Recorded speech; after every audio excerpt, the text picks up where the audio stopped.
Hello everyone, welcome to another episode of TCG Talk, back today with another video. And in today's video, I wanted to kind of do another talk about the combo lines and efficiencies and things of that nature.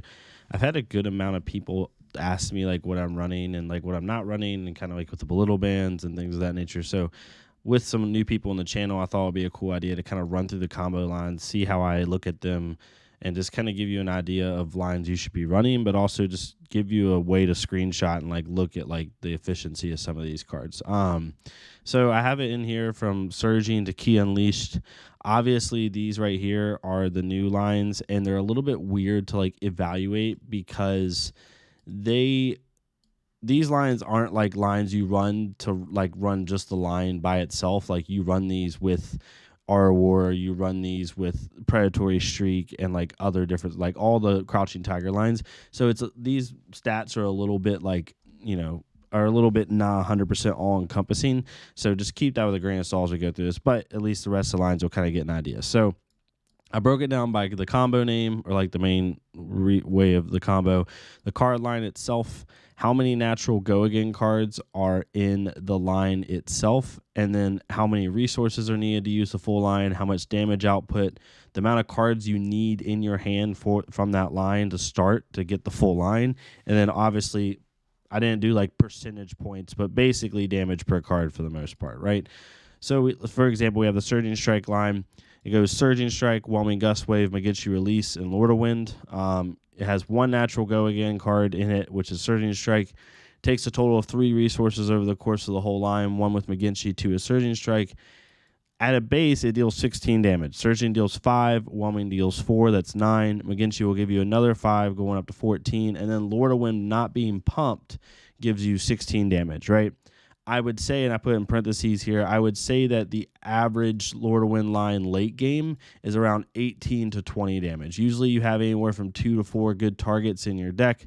I mean, if you think about it, like, so the way Lord of Wind reads is you can get as many copies of Lord of Wind as you want from your deck, and then you can pump up Lord of Wind equal to the amount of Surging Strike, cards named Surging Strike or Whelming Gust Wave in your graveyard. So ideally, if you're playing a Surging and a Whelming right now, the most you can have is 4 targets, right? 2 other Surgings and 2 other Whelmings, right? You could have more with yellows and blues, but typically people run just the reds, and they might run some blue Whelmings. So I would say 18 to 20 is probably where you're going to pump it. This number could go up if you have a lot of blue Whelmings and yellow Whelmings and maybe some yellow Surgings. This number might go to 22, 24 damage, but typically this is the damage output that you see. You need at least 2 cards to start the combo because Magichi goes and gets Lord of Wind for you if it hits. You technically only need Surging Magichi or Whelming and Surging, whatever it may be. And you basically average about 4 damage per card, right? 16 damage without being pumped brings it to 4 damage per card. If you get up to 20, then you start looking at 5 damage per card, which is really good rate. Basically, anything where you can get above 4 damage per card is really good. So obviously it's like Katsu's tried and true line. It's a really good line. Resources needed aren't too bad. You definitely need a blue in your hand when you do this, a blue and another 0 cost to go get that 3rd card.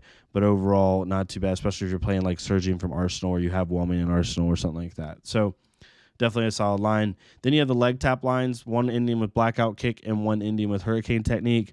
They both have one natural go again card, which is leg tap. One needs 2 resources. One technically needs 3 if you play Hurricane Technique twice, which I personally would recommend doing. I don't like Arsenal and Hurricane Technique. At that point, you've already pushed damage. Just keep pushing it. But with Blackout Kick, it's 16 damage over 3 cards. You need at least 2 cards in the line, so you're dealing about 5 damage per card. Leg Tap, from an efficiency standpoint and a damage standpoint, is the most solid card you can have. By far, bar none, or solid combo line you can have. Both lines deal basically 5 damage per card, which is extremely above rate over the course of a 3 chain link attack. I mean, you're getting close to Channel Mount Heroic at that point. But overall, just a really solid line that doesn't cost you a lot of resources. You don't need a whole lot. Basically, you have to have a blue in hand and you're good, or even a yellow. The the tricky part with leg tap is when you play it. You basically, most of the time I find you have to lead with leg tap if you want to play the whole line and hope that it hits, because if you play leg tap on like Chain Link 3, maybe after 2 Kodachis or after you've already spent another resource somewhere else, sometimes you don't always have the resources to go get Hurricane Technique and play it, or Blackout Kick, so be careful with that. But leg tap, I think, should be ran in any Katsu deck. It doesn't matter if it's a Crouching Tiger deck, it doesn't matter if it's a Surging list, doesn't matter what it is, leg tap should be ran. It's one of the most efficient lines you can run and one of the best lines you can run. 100 wins. I have the like Wombo combo perfect 100 wins turn, which would be basically if you have 3 out of 4, 2 out of 3 your 100 wins and Winds of Eternity, or all 3 of your 100 wins red and go get Winds of Eternity. But basically, it has 3 natural go again cards, all your 100 wins, and if you got 3 red 100 wins with the Winds of Eternity, it equates to 16 damage, 4 damage per card. You need at least 3 cards in order to do this. I'd say most of the time in a good scenario, you have like 100 wins and a Winds of Eternity, and you can go get the second 100 wins, and basically play it out for 11 damage over 3 cards, which is still pretty good. You're over 3 damage per card at that point. So yeah, this one is honestly just like a bread and butter line. It's not gonna like win you games, but it's going to keep the consistency and keep the pressure going, which is just really solid. Again, leg tap and 100 wins, I think, go in every Katsu deck. Personally, I just think that they value consistency, they value like value, and they just overall are going to help you win games. So that's that. So these are kind of like your bread and butter lines. They're the easiest to pull off. They have natural go again in the line. This, that, and the other, and they're just really, really good. Surging, obviously, you can run. If you're running a Tiger Katsu list, I recommend not running Surging, but if you're running a regular list, of course, at least run like 3 red Surging, 3 red Whelming, 2 McGinty releases, and 3 Lord of Winds. But these are kind of like your main lines. Then we get into what my opinion is the worst line that Katsu has. It does have really good upside if you can pull it off. It's just really hard to pull off, is Soul Bead Strike. So Soul Bead Strike line is into Crane Dance and then Find Center. Has no natural go again, has a conditional go again with Soul Bead Strike, but no natural go again. Doesn't cost any resources to play. It deals 10 damage. You need at least 2 cards from the combo, and it averages just over 3 damage per card. The reason I don't like this line is because, again, no natural go again. It's very hard to get this line off. Basically, you have to have another starter in hand, and you have to have a way of like making sure Soul Bead also gets over the top, right? Because most of the time, if you like Kodachi, Soul Bead, they're just going to block this out. So unless you have a Razor or an Ancestral and they blocked even, like it's not going to hit because they don't want you to go get the rest of this line. Most people aren't expecting you to run this line, so you can throw some people off with it. But really, they're just going to try to block out Soul Bead to prevent your on-hit trigger. So let's say you have 100 wins before this. And let's say you have Crane Dance in hand and Soul Bead Strike, and you play with 100 wins, they let it hit. You discard a card and you get Find Center. So you have the whole line in your hand. They just saw you go get Find Center. They know you have the line. So what they're going to do is when you play Soul Bead Strike, they're just going to block 6. They're going to make you have a Razor. Now, if you have a Razor, that's great. And like you still get the line off. But at that point, now you've dealt. Now at that point, let's say 100 wins hit. Soul Bead hits for 1 after they block 6. And then you're at 4 damage. Crane Dance gives another 4. It's 8 damage. Find Center gives you 2. That's 10 damage. So now you just spent 4 cards to deal 10 damage, which for Katsu is very underrated. I understand Find Center's ability of making attacks or damage one less damage. So it like turns off Rune Chance. It does 1 less physical damage, stuff like that. The problem with this now is if you go back and there's an article on Flesh and Blood's website, they are basically a rotted Find Center to where now it can be blocked with equipment. It used to not be able to be blocked with equipment, but now it can, because since equipment doesn't have an actual cost most of the time,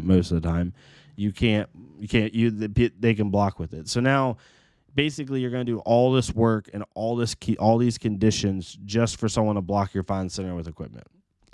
And yes, you get an equipment block, but I can get an equipment block with leg tap. I can make someone block equipment with Surgeon Strike line. I can make someone block equipment with shoot with even 100 wins off a mass trigger. Like, if your upside is I'm going to make them use an equipment block after you just jump through 3 hoops to get this line off, it doesn't make sense. You have to get like the line started by getting a hit and going to get in the 3rd piece of the line. Then you have to somehow make Soul Bead Strike hit, and then you have to somehow get past an equipment block on Find Center. It's just the line's really nice if it gets off, but the damage is the worst damage of any line in Katsu's kit.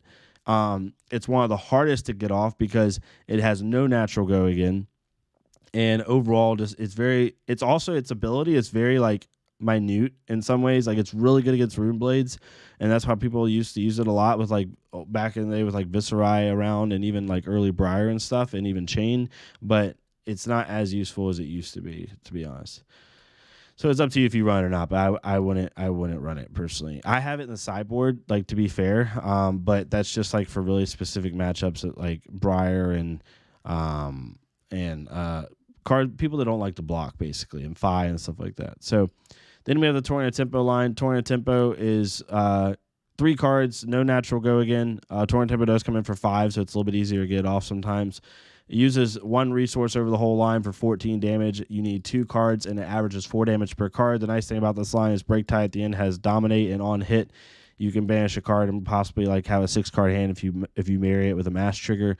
It's really nice for the next turn. So I really enjoy that side of it. This line is runnable. I personally probably would run blue Rushings if you were gonna run this line in a typical Katsu list. I wouldn't run the red Rushings. I would just run blue Rushing Rivers, red Torrent Tempos, and like 1 Break Tide.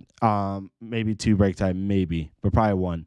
And that way, if Torrent Tempo hits, and let's say you have a blue Rushing in hand, then you can just go get Break Tide, right? And it allows you to kind of like play off the combo more efficiently because you don't care how much damage Rushing River does. I know it lets you cycle your hand, which is really nice, and you can run the reds, but personally, that's probably what I would do.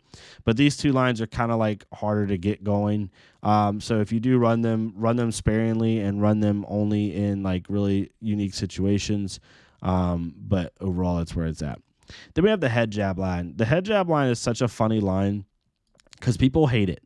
But when you look at the numbers, it's actually pretty good. It's really funny. I understand the 2 resource costs of Open the Center, but it's actually not that bad of a line.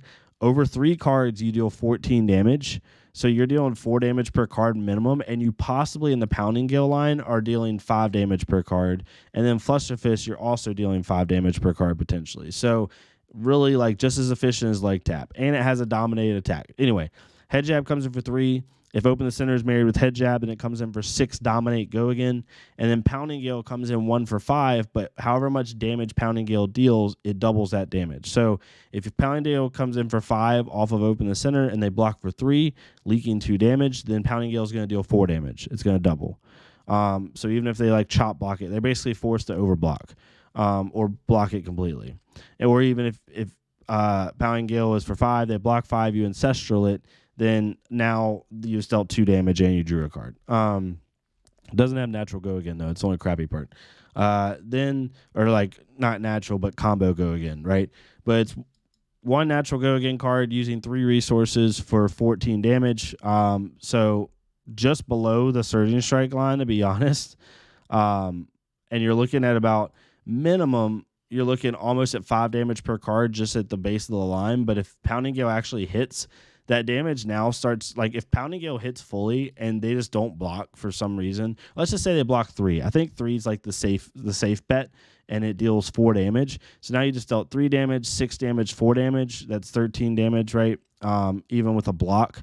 And it allows you to possibly draw for mask, right? Because what I like about this line is if you lead with the head jab and they don't block, and then you go get Open the Center for 6 Dominate, unless it's a hero with like a lot of defense reactions, which there are some in the game, or a lot of equipment block they can use, Open the Center has a high chance of hitting, which now forces their hand with Pounding Gale. Like they have to block it out in order to prevent mask.